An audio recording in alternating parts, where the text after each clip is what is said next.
Hello and welcome to another edition of the Josh Ho Show. I'm your host Dave Sheets, and with me as always is the head coach of the Massillon Tigers, Josh Hose. We'd like to thank our season-long sponsor, Reliable Heating and Cooling. Josh, welcome to the program. Pleasure to be here. Coach, your Tigers are now 9-9 on the season after playing 3 more games in the past week. Your latest game was just last night, which turned out to be an 11-point loss at Wadsworth in a game that was rescheduled from earlier this season. Just checking the box score this morning, tough quarters scoring-wise in the second and fourth, and it ends up with a loss. Yes, I was telling you before, it was shorthanded. Our point guard Curtis Miller was sick yesterday, so kind of that flu bug, stomach bug is going around. My son actually had it last weekend, and just trying to change our rotations and different lineups up, and kids adapted well. Started slow. I think we were down 8-0 to start the game. Came back, took the lead in the first quarter there.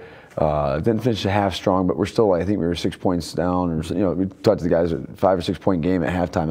That's two baskets. So we're within striking distance. I think we were at 6 again at the end of the third quarter. Fourth quarter we had it at I think a tie game, and then a 2-point game, and then in the last minute it's 4 points, and end up having a foul towards the end. They hit some foul shots, and we got out there to win. But really proud of the way our kids responded from the start, and we didn't finish it well. We were a little frustrated there. I sensed their frustration with some of that, and I think we talked a lot about just learning from that, and trying to move forward. We got a busy week, and we don't have time to dwell on this one, so kind of put it in our back pocket and learn from it and move forward. And it's tough. If there's one spot you can ill afford to lose somebody at the high school level, especially, it's point guard, right? For sure. Yeah, Curtis is playing about 30 minutes a night for us right now, and doing a lot of things. Mm-hmm. So we had different guys fill that role. Brendan Crow, Jalen Slaughter in our normal rotation, but then also Carlin Green, sophomore, who's coming off the bench, hadn't played a ton, played great minutes in the fourth for us, and even Braylon Tolles, a freshman, came in and played some key minutes for us in the first quarter, and I think a little bit in the third quarter. So, all in all, like I said, it was good to see the kids respond, and hopefully it's something we can draw on as we go, to the last couple games here. We can learn from it and build some depth out of that. Well, you've certainly been road warriors as of late, all road games these last few weeks. And let's talk about last week, February 8th, a 47-43 win at St. Thomas Aquinas. Yeah, good environment. It was a small gym. It's loud. It felt like it was like 90 degrees in there. and we told our guys going into it, it's always been a big student section and a full house. When I went and scouted them, it was the same way. So go in there. They're big, they're long, they're taller than us in almost every position, and our guys, responded well in that environment. We end up pulling away at the end and winning by 4, and not pulling away, but pulling it out. Made some key plays. Drew, who's coming up here, early in the game, made a couple key steals and jump balls to keep us in it. And then Brendan Crow, I think there's a stretch in the second quarter where Brendan just flipped the momentum, and Brendan got a couple steals. Just hustle plays, deflections, and it just seemed to spark us. It just kind of got things going. But yeah, so we went in there against a team that I think at the time they had 10 wins, and held our water, kind of composure and all that stuff in a tough environment where the crowd was loud, and they were letting us play. It was a real physical game, and our kids did a good job of keeping their composure. And the third game in the last week we want to mention, last Friday night, a game at Louisville, took the Leopards into overtime before falling 58-54.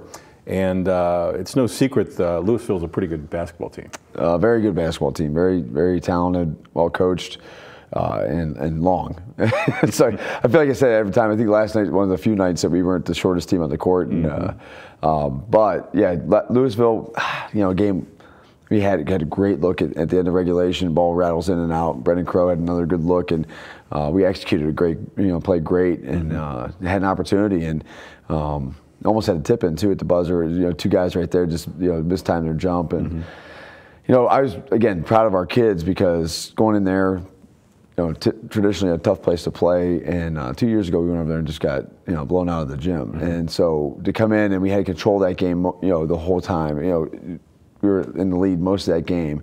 And then even when we gave it up, we came back and tied it up on a big 3 with Elijah Farrington. And Made a couple big plays down the stretch. It was fun to see our kids compete, which I think was a step in the right direction because we always haven't had that, response, even within this year. So, seeing growth out of this team, last night felt like a little bit of a step backwards, but when you really step back and look at it, it's kind of that baby steps of a young team that graduated most of their guys, starting new. We've had different obstacles this year we faced. I've seen a lot of growth in this group, and told them last night I still believe in this team. I think there's a lot of potential here, and want to finish this week out strong and build into the tournament because I think there's there's a team that can make a run. And I sense that because, as you mentioned, we are now entering the final week of the regular season. Tournament starts next week. And I can sense the positivity you still feel about this group. For sure.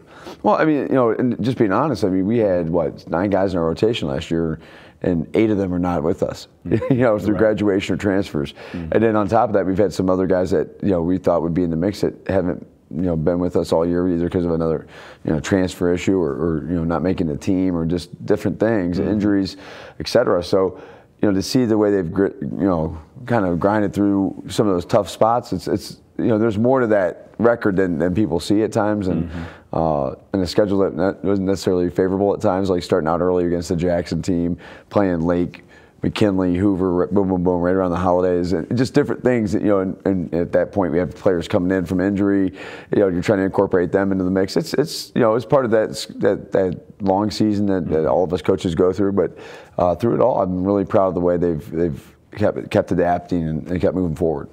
Well, we'll talk about that final week of the regular season in just a few moments. And in a moment, you'll be meeting a Tiger basketball player. But first, this word now from Reliable Heating and Cooling. Everything that goes into a Lennox system is engineered for absolute comfort. Like the parts that create your perfect temperature and humidity, or the parts that purify the air. Together, all these parts save you up to half off your heating and cooling bills. And there are few things more comforting than that. The future of home comfort is here now at Reliable Heating and Cooling. Get the latest innovation and technology at Reliable. Lennox. Innovation never felt so good. And we thank Reliable Heating and Cooling for sponsoring the Josh Ho Show. Welcome back. Our Tiger player joining us this week is junior guard forward Drew Stitt. Drew, welcome to the show. Thanks for having me. Drew, how old were you when you first started learning the game, and do you remember who taught it to you? I'm thinking around 5 or 6 was when I first started, and it was just, going outside or playing on a mini hoop inside with my dad, and, just trying to put some shots up, throwing them up there as close as I could get. In the off season, as you prepared for your junior year this year with the Tigers, what are some of the things that you worked on the most? Definitely my shot. That's, I know you're going to get into it. That's my role. Just go out there and shoot the ball. Play some defense. I tried to get a lot quicker. I'm not the quickest guy on the court, but just a lot of shots, working on defense, and then ball handling, because that's always a key part. We talked about the question as far as your role on this year's team. Did you know what the role was going to be coming into the season, or has that kind of developed? No, I think I knew a little bit.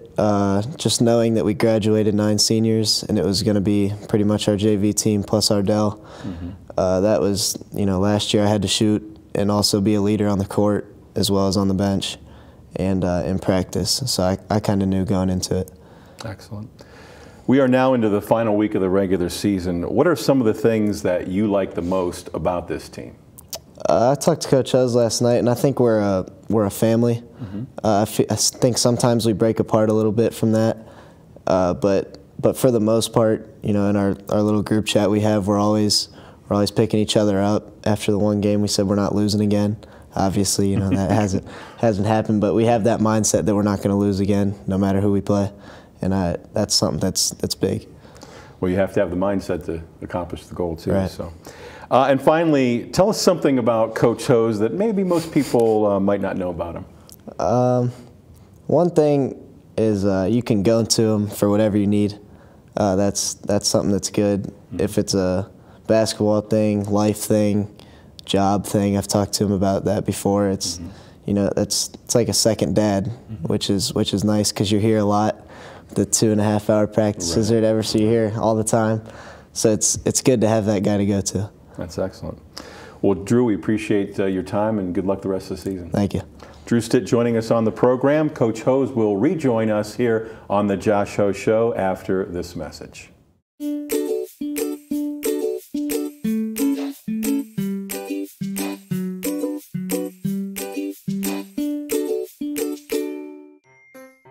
Hello, and welcome to the Stark County Humane Society. Today we're going to give you a few pointers when considering adopting a new furry friend. All animals here at the Stark County Humane Society are spayed, neutered, microchipped, vaccinated, dewormed, and if old enough, heartworm tested for our canine friends. Adopters will receive a free exam within 2 weeks of adoption at local veterinarian hospitals. We encourage all adopters to take full advantage of this. A one-time adoption fee is required for your new furry friend. When you adopt, you get an awesome adoption packet that includes treats for your new fur baby and savings for you. But this is not where the cost of adoption stops. Did you know the average cost of an animal like a new puppy or kitten can cost up to $500 annually? This includes annual veterinarian visits, preventative care, and everyday supplies like crate, litter, food, toys. But I hope this doesn't scare you away. Adopting an animal is a huge responsibility and a commitment. Please take the time to consider the cost of adopting a new pet into your family today. I hope to see you soon at the Stark County Humane Society. Please visit our website or visit us on social media for more information.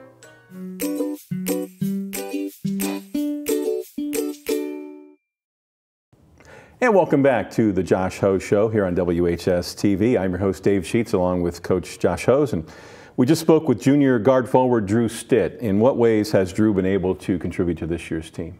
Drew's been a real big key to our team this year. You know, he's been a big part of just our rotations, our lineups. He's been a starter for us, all except for maybe 2 games this year when he was dealing with an illness, and he was down for the count there for a couple games. And you know, he fills a role for us on the wing. You know, he's knocks down some big threes for us. But he also tried to be a leader, and I've seen growth there where he's really tried to step up and do the things we're asking, and talking about in practices and meetings and, all that. And so, Drew's biggest play this year, I think, we go down to, the Fitch game early in the year. I got a technical on a bad decision by myself and made a comment to a ref. He didn't like it. And we, we're up 1 at the time, come out of the whole situation down 1. And call a play, and Drew comes down, and it was a play for him to get a shot, and buries a 3 to put us back up 2, and it was just like with 50 seconds left, and we ended up winning that game. And I told him at the time, I said, "You saved my rear end." And but yeah, I mean, that's just, it's been kind of his role, and he puts a lot of time into his shot, and we talked about it last night a little bit. It's come and gone, and that's how it goes with shooting. And sometimes you're on, and sometimes you struggle and go 1 for 6, but you gotta keep shooting the ball, and so that's where I see him just continuing to develop and grow. And I challenge him just to do other things, rebound, defend. When the shot's not falling, focus on other things. And so I'm looking forward to seeing how that goes, because you got 3 opportunities this week, and another one coming up next week that he can kind of work on some of those things. So we look up, and it's the last week of the regular season. We've got 3 games as we record this on Tuesday. Last night, the tough road loss at Wadsworth. Tonight, back on the road at Boardman. Tell us about the Spartans. Spartans, a lot like us, like Wadsworth. I was talking to their coach last night too, and just kind of that, we're all dealing with the same thing: the inconsistency of a young team, or a team that lost some guys to graduation, and so they have a really talented guy inside, number 2. Going blank on his name right now offhand, but Petro. And so they have some talented guards on the outside. They're a pretty deep team. They play a lot of guys. I went and watched them play Glen Oak the other night, and both teams rotated guys. I couldn't keep track of all the guys coming in and out. And so we're going on the road. It's a long road trip. Guys will be excited. We got a charter bus, going to take it up, and Coach Schmitty kind of came up with that idea, and nice. So we went with that. And I just think Boardman's game is going to be probably one of those like 45 to 50 type games, and slugging it out. And last year we beat them in overtime over there in the Spectrum, or the Classic. I'm trying to think about it, North Canton. Yeah, and it was just a hard fought games right after we lost Jaden Ballard, so it was like we were still trying to figure it out ourselves. And but that kind of sparked us. So it'd be nice to see us get that win tonight, and kind of use that as a catapult for the rest of the week. And but we're going to have to play well, and we're going to have to improve on what we did last night and play a little bit better defensively, a little more efficient on the offensive end, and definitely. I mean, it's our 3 keys right now. We're talking about defensive, game point mentality, offensive efficiency, and then the 50-50 balls. And last night we didn't win those, and so those are the 3 key areas we got to improve tonight. Friday night a game, Saturday night a game. Let's look at Friday night's game at Akron Firestone. Tell us about that one. Bit of a mystery. It's hard to find film on them. I think they just beat Barberton, so I reached out to the Barberton coach and Kyle McBride, and he, sent us some stuff, and they've been up and down. So it's one of those mystery teams. Really haven't looked at them a ton. I think Coach Williams is doing the scout on them right now, and they're a talented team. They've been inconsistent. Those are the scary teams. Like I told our guys about Perry. I mean, going in there and they hadn't won a game, and then a week later they beat Alliance, who's one of the top seeds in our district. And those teams, you can't take anything for granted. We learned that lesson the hard way a couple times this year, and so our guys have got to take care of tonight, and then really shift our focus to being ready to go for Firestone and going on the road again. You never know what's going to happen on any given night on the road. So. Defense travels, so we've always been telling our guys to focus on the defensive end, and these last couple road games we've done a really good job of keeping the games within reach when our offense hasn't necessarily been scoring it well. And now, is this a typo? It says a home game Saturday night? Is that? No, that's not a typo. I guess you have one. All right, Glen Oak. Yes. And talk about another talented team, up and down, probably underperformed at times this year, but in a tough Federal League. Absolutely. So I was talking to one of their assistant coaches last weekend with youth games, and definitely. I mean, their league is a grind, and so I think you even look like a team. The team at the top, like Hoover, McKinley. It's just really murky at the top. You have Green, and then you have all these really quality teams. Glen Oak's just and their standings a cut below them, and then you got Perry, who's struggling this year with their youth and their experience, and so.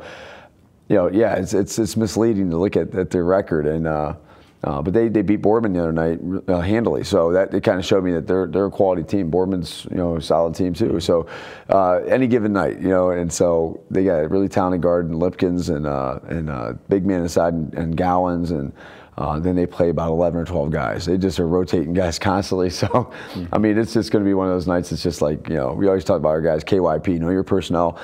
It's going to be hard to know them. It's like focus on a couple of the key guys, and then the other guys coming in are kind of the role players and all that. But we just. I mean, it's a great opportunity. 3 games right here, to find out about ourselves. This time of year, you want to play. You don't want to practice anyway. So, the biggest thing I think is for our guys to take care of their bodies, make sure we're resting, eating right, taking care of the ice and all that stuff, and be ready to go each night. And finally, we'll look ahead a little bit to next week. We talked last week about the tournament draw. You have a bye in the first round, and then you're set up to play the winner of Alliance and Boardman.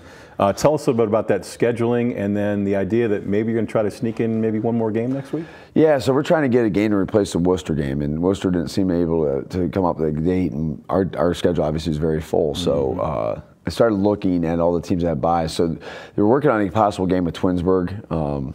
That Tuesday of next week, just to break up that long week and do a little bit of tournament, prep or whatever, since we have a bye. And it's hard to have a bye this time of year.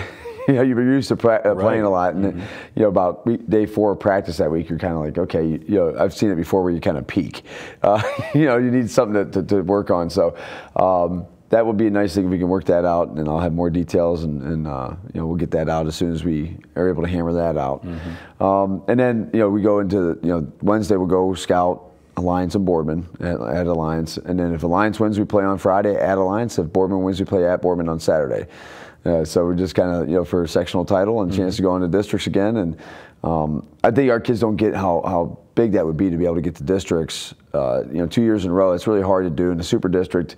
Talking to Drew a little bit last night just about the different places we looked at going, and that second round or third round game, there was no gimmies. There's no, it's just like at that point there's no easy games, and there's not many in this district. So it's a super district, so there's a lot of quality teams, and so we took the route we thought we had the best chance to get into districts, and then we go from there. Well, good luck this week, and we Thank look you. forward to chatting again next week. Appreciate on the show. All right, thanks to Coach Josh Hose for joining us as we wrap up another edition of the Josh Hose Show. Our show brought to you each week by Reliable Heating and Cooling of Massillon. Thanks to Coach Hose and to junior guard forward Drew Stitt for joining us this week. I'm Dave Sheets. Thanks for watching, and as always, go Tigers!